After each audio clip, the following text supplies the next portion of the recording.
I grew up going to a fundamentalist, charismatic Christian church. So this was the kind of place that had lots of dancing in the spirit and being slain in the spirit and speaking in tongues and shamala hamala. But for a little while, they went through this phase of spirit rings. There would be these charismatic trends that would happen every once in a while, things that would be popular for a while, and then they would move on to other charismatic activities.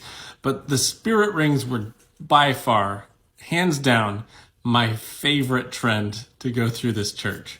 So basically, spirit rings were very highly decorated hula hoops. You would take a hula hoop and wrap ribbons around it and sew fabric to it, and you would attach glittery things to make them really sparkly and flowy. And then you would dance with your spirit ring.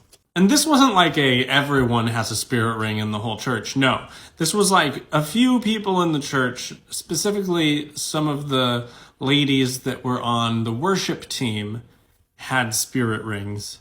And every week, the spirit rings would get fancier and fancier.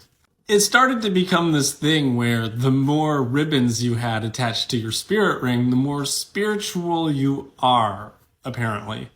And these two ladies in particular really started to compete with each other. That like every week they would add more and more to their spirit rings until they are these giant things. You can't even see the hula hoop inside anymore. Just these big, colorful objects that they would be flouncing around the stage with. And which is fine. I'm all for that. It's the competition of spirituality via ribbon dancing that makes me very uncomfortable. But in the end, there was a winner. So one of the ladies that was in this competition got caught having an affair with a man in the church that was not her husband. And so she was automatically deemed less spiritual. And so the competition just kind of ended. And spirit rings, after there wasn't competition, kind of faded out. They just stopped being interesting, and the ladies went back to their offbeat tambourines.